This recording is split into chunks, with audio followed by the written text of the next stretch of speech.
Hey guys, welcome to a little catch-up video here on FM13 and quite possibly the final FM13 video I will be doing. Waiting now patiently, of course, for Football Manager 2014. And yes, I know it's been a good solid month or so since I made a video, and as I said, I was taking a break, but I thought I'd just jump back in and give you this little sort of update. Now, I did intend to do a little series here, like a sort of after series, if you know what I mean. Basically, I sort of had a cut-off point of 2058, of course, we were with England, and obviously I tried to win the World Cup, the one trophy that has evaded my grasp over the last few years of playing FM, and I still couldn't win it. So what I did was, as I've mentioned many times before, this is just my standard save that I like to play off camera as well, and that's exactly what I did. I went back to, as you can see here, Brighton. I thought I'd go back to the place where I started it all, and obviously, you know, they have not been relegated since. I brought them back into the Premier League, or back in. I don't think they've ever been in the Premier League, have they? But to the top division in 2012, 2013, and they have been there ever since. But as you can see now, it is 2065. Now, I'll get on to why this won't be a series at the end. But for now, we are going to have a look at the league, and as you can see, we haven't won it. However, I will take you back to the 2005, I think this was it here, let me just make sure. Yeah, this was the summer going into the World Cup, which we eventually did not win. However, this was my triumphant return to Brighton, and as you can see, we won by 10 points, scoring 113 goals along the way. It was an absolutely unbelievable campaign, and I'll get into a few more details as to why in a minute.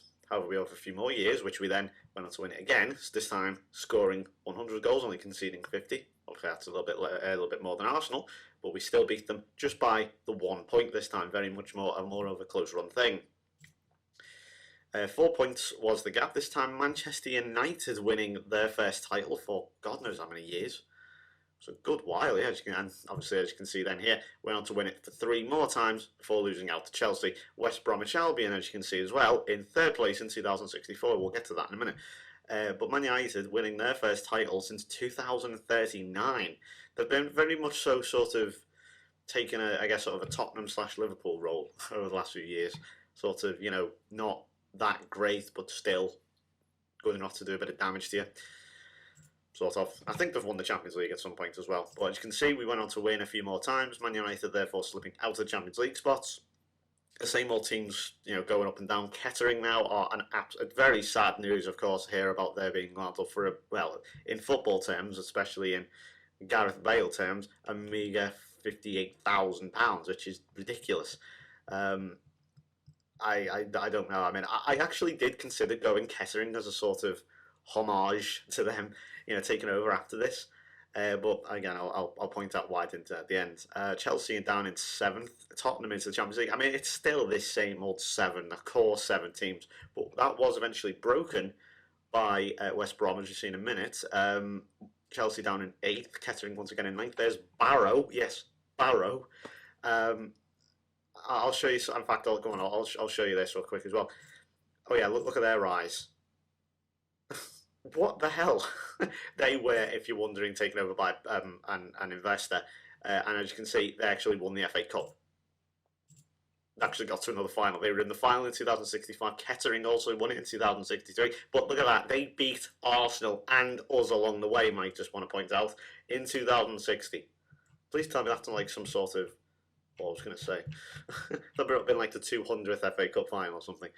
But yeah, so there's some surprise winners. Kettering and Barrow. Unfortunately, they couldn't repeat it this year, but fair play to them. You know, I mean, they're actually really good. And if we look here very quickly at the Barrow landmarks, it is here somewhere. They've actually moved to Franks Park. I don't know who that's named after. I assume the owner or something. So I think it was about, yeah. Look at this. Check this out. They went into administration. And then 3 months later, they were taken over by Tycoon. That is incredible. No, imagine, I can just smile. Imagine if that happened in real life. Not even real life, just imagine if that happened to you in FM. You'd be accused of so much cheating, it's unreal. I feel people are actually very quick nowadays to point to cheating. I mean, it is. I understand why, of course, but it is. I think people are very quick to point to it, and I would stop being. I wish people would stop being so judgmental on that. But whatever. Yeah, as you can see, FA Cup winners, and they've just jumped up and all the way up to the Premier League, I guess now. But they're in the Championship, but you know what I mean. But they got there and they actually stayed up in the first season. But to say, West Brom finishing third, they were under the command, I think, of this guy Gennady Kerden, who I think took Liverpool to their first title since like the time when I was there. The last title of my 8th. Crew were also in there. They've fairly been a bit of a yo-yo team, but they're in there now. Yes, City are a weird one. Man City, that obviously the Arabs have sort of removed themselves from the club, but there's still a sort of backlog of money in there. So I don't know, but you can see very much so up and down. They have finished in some peculiar places, and then we have the current season, which we finished third. But we're going to take it back here to this season. 113 goals. Why is that? Well, I'm going to introduce you to a few players. Now, obviously, some of these players obviously didn't play in 2058. Different team back then. I'll go with, actually, you know what will be a better idea if I do this. Go to the best 11 from that season. I want to introduce you to a guy. I know you are not seeing things. You may recognise him from the England series, Dan Broom. 34 years old now. But, and I am not shitting you, this is not edited, this is completely genuine. I can't believe it either. He scored in one season 70 goals. That's in all competitions. 70. Just to give you an idea of how astonishing that actually is, Lionel Messi broke the record, I guess, or some sort of record anyway, for most goals in a season. That's across, again, all competitions, with 73 goals. Because I'm such a bit of a geek, I don't know what they mean anymore. But I looked it up, and what's the most goals scored in a season across all competitions, and Messi holds that record with 73. I think second place is Gerd Muller with 67. So Dan Broom has the second highest amount of goals scored in a season. That is insane. I literally don't know. I believe it or not, was going to sell him at some point because he played for England and he was dog shit. He really was rubbish. I don't know. I don't know whether I just underrated. I just didn't rate him or something. But he just did nothing to impress me. But let's not also underestimate the impact here of this guy. This is, I think it's Ubica Jelic, or is it Jelic or Jelic? I don't know, but it's certainly one of those two. Another really good player.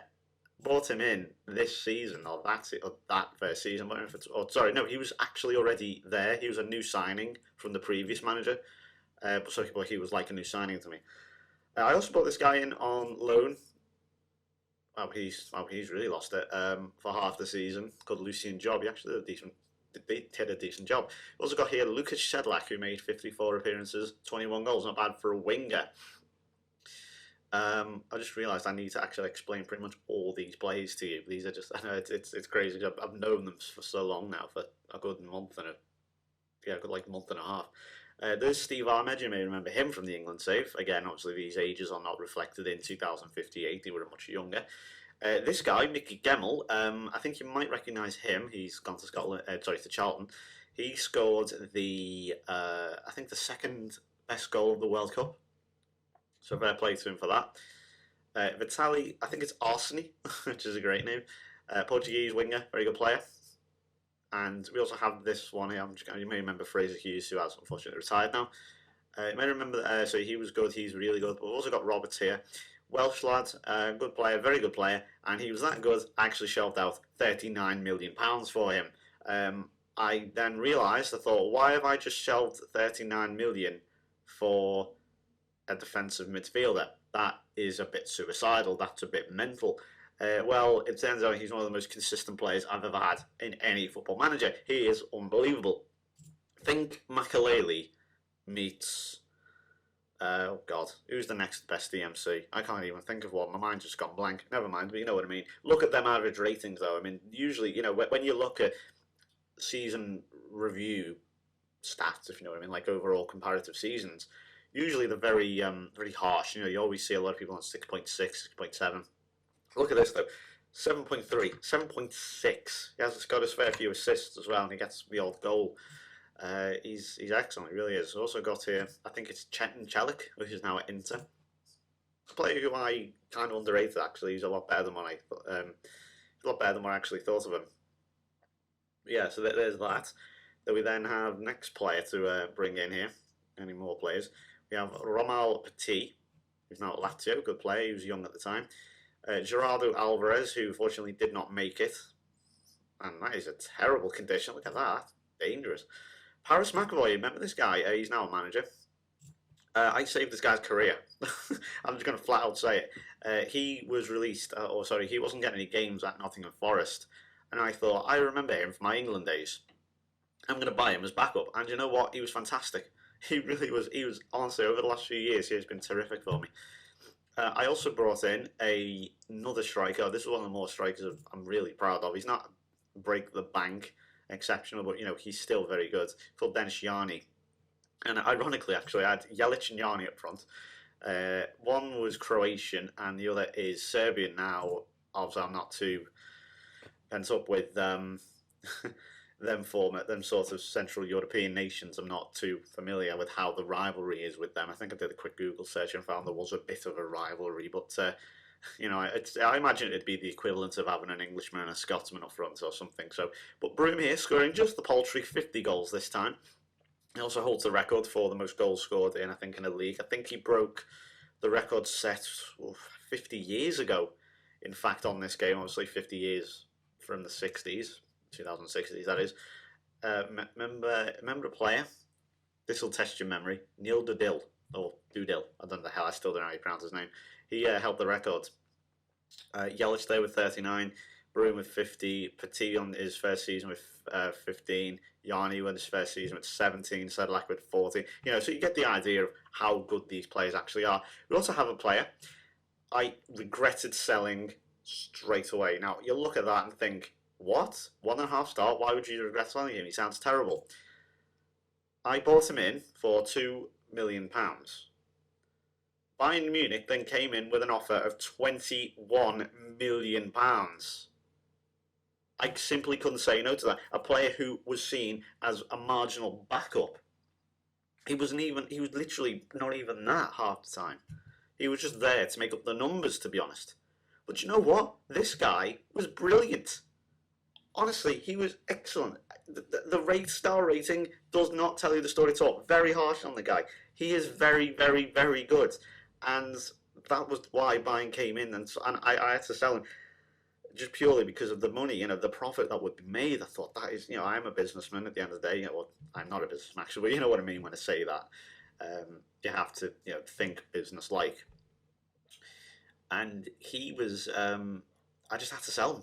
He was just too much of a risk to keep hold of in case, you know, his confidence sort of dipped later on and he became the player that the scouts say he will be. So we also have a player, Roy Blum, who's now at Getafe, because he just irritated me too much. He never really hit his potential. He had, I think, like 4.5 star potential at one point, but I just played him. And I think he's a prime example of why you shouldn't introduce your kids into the first team too early, because it's not going to work. Next season, I'm just going to try to point out a few players who you might want to know. Player you might recognise, actually you won't at all, that's a load of rubbish. A guy called John Arango, Colombian, very good left back, very consistent. Do you want to point out this Bloom was literally like 16 when I introduced him to the first team? Don't do that, please, just for God's sake, don't do that. Dan Broom again with 51 goals, Yanni with 20, Jelic not that great compared to previous seasons, but still a handy chip in of 8 goals. The next season, 45 for Dan Broom. And we also have, now I want to introduce you to a few more players here. Rob Winter. This was easily one of the most bizarre acquisitions I've ever made. I recognised him from Chelsea. I thought this kid looked quite good. And I was just in January, just as you do, looking for the people who were going to have the contracts expiring in July. Or sorry, June I should say. And this guy was in it. and I got him. And he's unbelievable. Paid £3 million in compensation. For some reason, I literally don't know why, he didn't want to stay at Chelsea, and Chelsea didn't want to renew his contract. So I was quick as a flash, in there, got him, bang, thank you very nice. Sorry, thank you very much, very nice. 34 goals. Look, honestly, some teams don't score 45 goals in a single season. Some teams don't even score 34 goals in a single season, but I've got two strikers who score. That is just incredible. Romain Petit there with 13. Now, I want to introduce you to a few more midfielders, to a couple of players you might not recognise. Here, there's Dominic Holtz, who, again, is another incredibly consistent player. Again, way better than what his rating makes him look out there. And another one here, American Matthew Riley. I've never seen a midfielder with so much, like a centre midfielder with so much raw pace. I know his stats, you look at this, his balance is 19, stamina is 16, pace 17, agility 17. That's all really good. But he had this incredible ability of just charging defenders and just smashing it in from about 20 yards, 15 yards. But I don't think I can show you a game, unfortunately, as the game does, quickly delete old games, that obviously are from the old seasons. But he scored a hat-trick one time for me, where basically all he did, he would pick the ball up in the field, he would run at the defenders, and he just back off. And they just continue to back off and back off and back off, and he just fired it, and he scored a hat-trick like that in about 15 minutes. I'm like, what's going on? I never gave this guy nowhere near enough games. He is a brilliant player. We've also got a centre-back, this new one I brought in. I needed to shore up the defence here. This is Koen van den Hoogenband. It's my closest thing I can get to some sort of accent there. I know he's Dutch. I don't know why I did a sort of Scandinavian accent, but whatever. Jeltje again there with 7.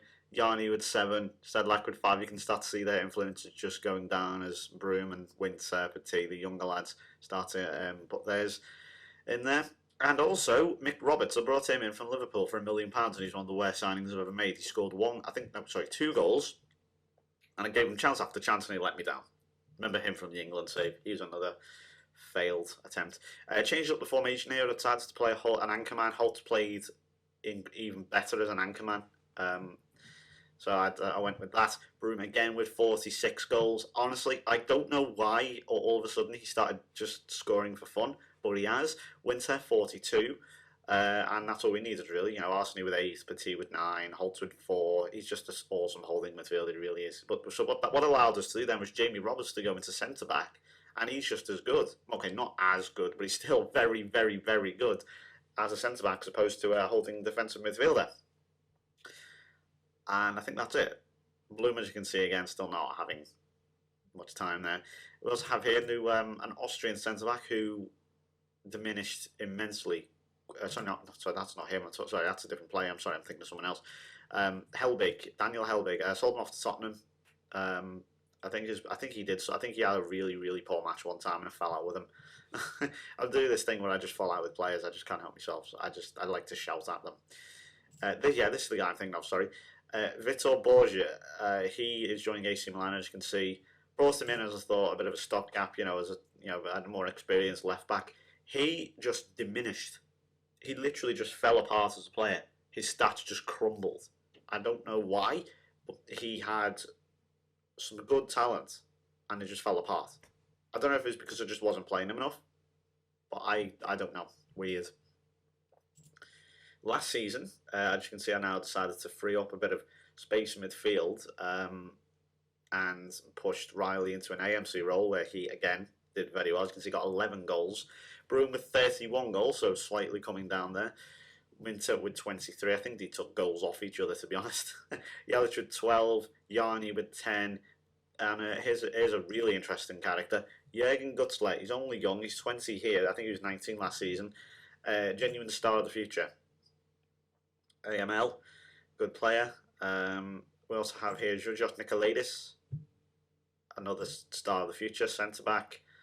Also another one, star of the future, Eric McMahon. Brought him in for £150,000, which we then made back pretty much straight away from the South End. I think that's actually a monthly fee, the £150,000. So we made that right back.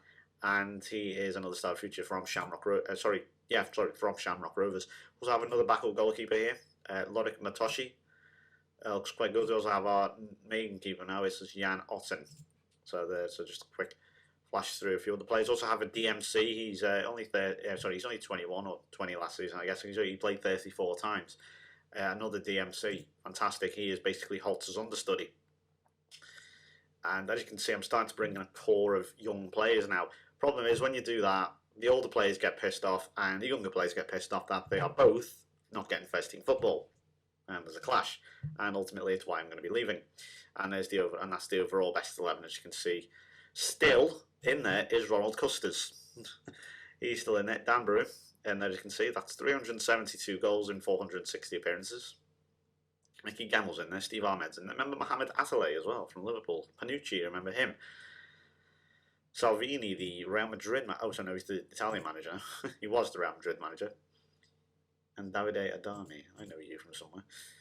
But that's basically that. That's what I have to say, really. I think in terms of transfers, in fact, what I will do now is also go over the Champions League. How's they going with that? Well, rather well as well. Well as well, that made sense, didn't it? We won 4. Another 4. So that adds to Brighton's one and only Champions League wins. That's 5 times now for Brighton. They won, of course, back in 2027, a year after I left. God damn you, Pep Guardiola. But we played Real Madrid in the San Siro. We then beat Arsenal in the Nou Camp. Then we had to wait a few more years. But the season before this one, played Real Madrid again, this time in Berlin, won, and Paris Saint-Germain still have not won. They still have yet to win. They've been to so many finals. God, they're worse than me. How many finals have Paris Saint-Germain been to? There's no point in looking before they didn't even exist till 2070. Sorry, 1970, I should say. Pardon me. I'm sure they got to one final, like in real life. I'm sure they have.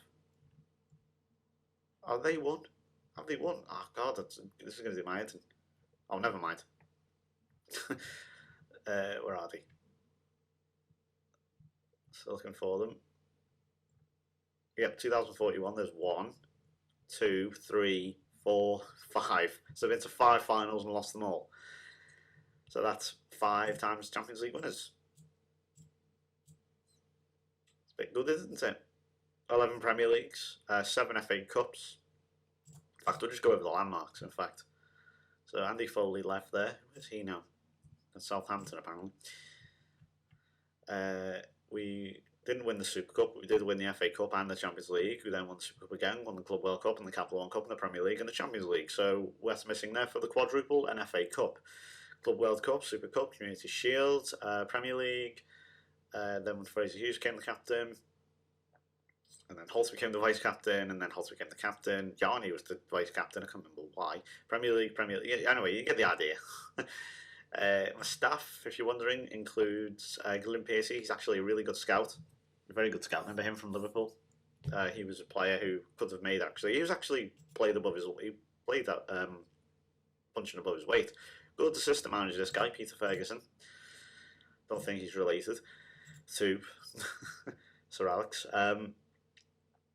And that's where we are at, really, with Brighton. So, in terms of transfers, I'll just go over like the history and so on. So as you can see, let's see, we raised up 76 million, spent 87 million, most of which was spent on Jamie Roberts. I mean, you can see a few other players here. Oh, this guy was a bit of a letdown. Tetsuya Kudo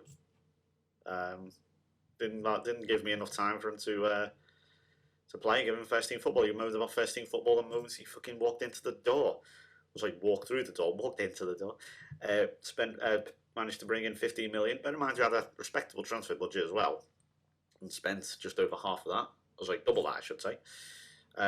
Then we didn't spend anywhere near as much as we brought in, selling the likes of Hansen. There's that stepping off. It made a profit on, I guess, I think. Langle's a player who could have done quite well. I somehow managed to sell this guy off. He was terrible for 16 million. Made a somewhat handy profit on him, I suppose. Then this season I started going a bit mad, so I had to spend money on centre back. There was just literally no good centre backs. Young player coming through here I'm really excited about, called Drake Marks. Well, I'm not excited because I'm not continuing the save, which I'll get onto again. I'll explain why in a second. And there's some more names just to give you an idea of how how I handle transfers and stuff. But this was the season where I started really to get an understanding of the transfers. Obviously, keep hold of the money that I've raised. Essentially, eliminate out a lot of players as well. Wonderful name there, Aiden Dipper. Anyway, I'm rambling. So, why am I not continuing this then? Why is this the last FM13 video? Well, basically, what I did after this, if you've been following me on Twitter, you'll know I actually ended up quitting this. After right now, I was about to quit it, and ended up going to Real Madrid. Just for a laugh, just nothing serious. It wasn't meant to be. I was going to come on and say, "Hey guys, look how great my team is that I got by doing nothing." I was not going to do anything like that. It was just me. It was just having a laugh. All right, I just wanted to enjoy myself, get a shitload of money, and just see what I could do with it. For a laugh with Real Madrid. The final answer to all I'm sure your questions is, why aren't you showing it? Well, it's really boring, and honestly, I quit after a year. It's immensely boring. That's all honestly I can say. I actually sold a lot of players as well. They gave us originally a transfer budget of I think £112 million, which by the end had managed to swell up all the way to £500 million. A lot of that was through selling players, but as well, for some reason, the owners increased the wage budget from 2 million to 4 million, but because our wage budget was fairly small anyway, in terms of players, I basically just scooted the what are they called? Slider. That's the one. The slider to the transfer budget, and ended up going over the £500 million mark, which is insane. And I didn't. That's just more money than you can use. So I just, especially in a new gen world, I thought, sod it, this is boring. So I just left. And I ended up then looking through the job centre, and there was a free spot open for a World Cup team, a team that was actually in the World Cup in 2066. And I thought, oh, great, I'll go it. Turns out it was Jamaica. They were in the World Cup, and they actually had a great player. A player actually signed from Leeds for Madrid called Johan Wyatt. He was like their star man. And I thought, maybe, I'm not going to win it, obviously, but, maybe I could have a bit of fun with this. Took them to the World Cup. Got out of a good group, actually. Managed to get out of a group containing Serbia, Argentina, and Holland, who aren't obviously as good as they are now.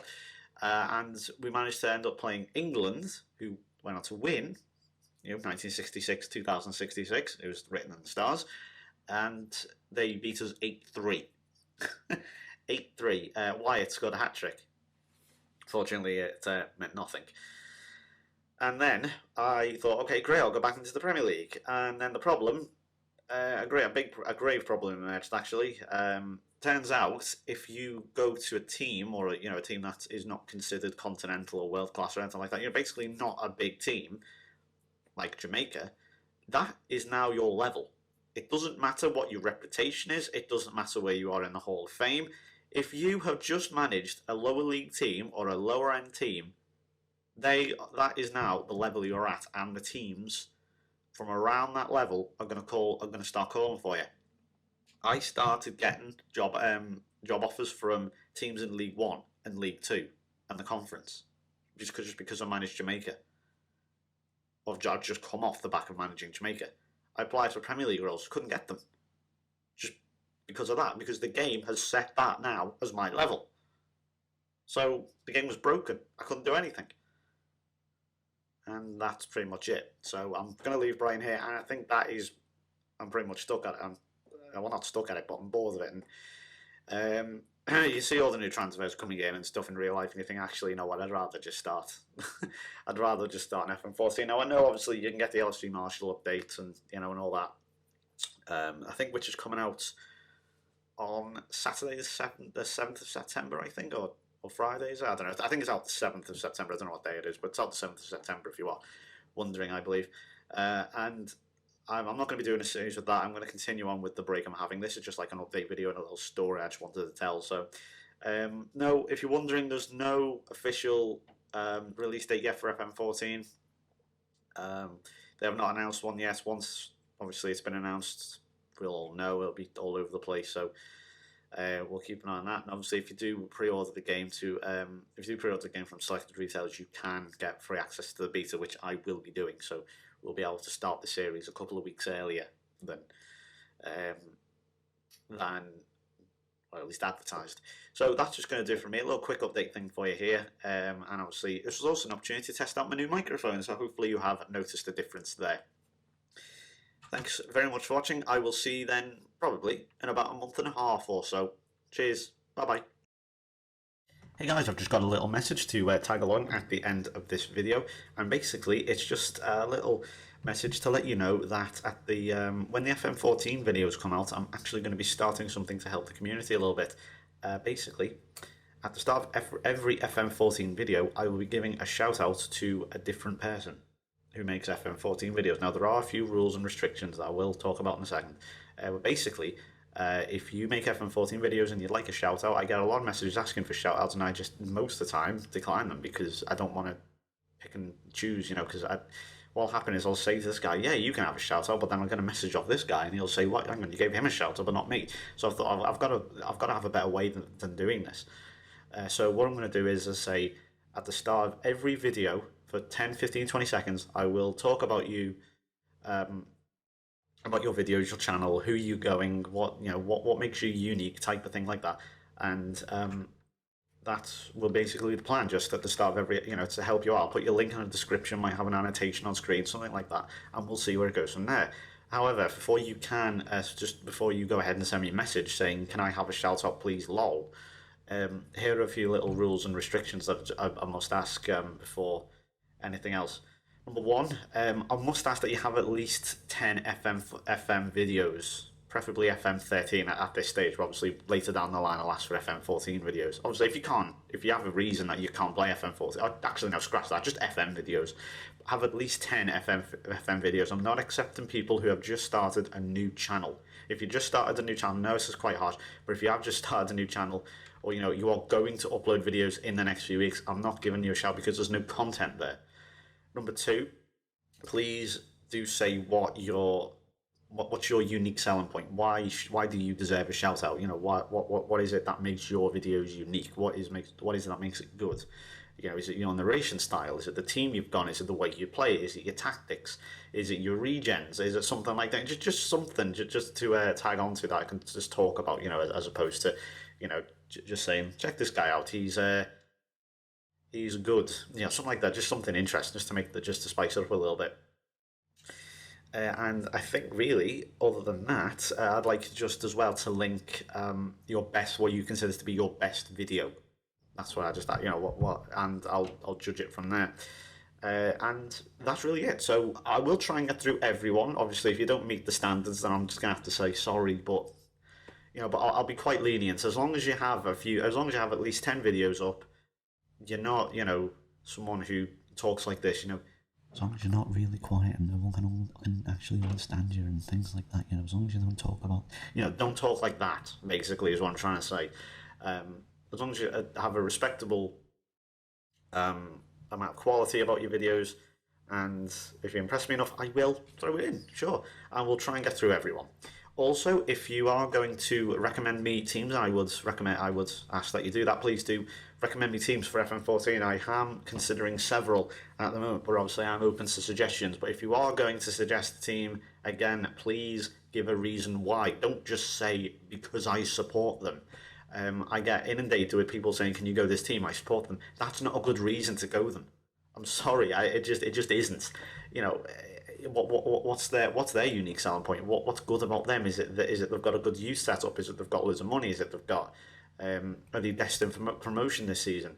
Is it something else? Give a reason why, not just that you support them. If you say that, I'm going to block you because I'm getting sick to death of people saying it. And I know that sounds harsh, but honestly, it gets very repetitive and annoying. So if you're going to recommend a team, please do that. And other than that, I will bid you farewell. Get writing in the comments and sending those messages. See ya.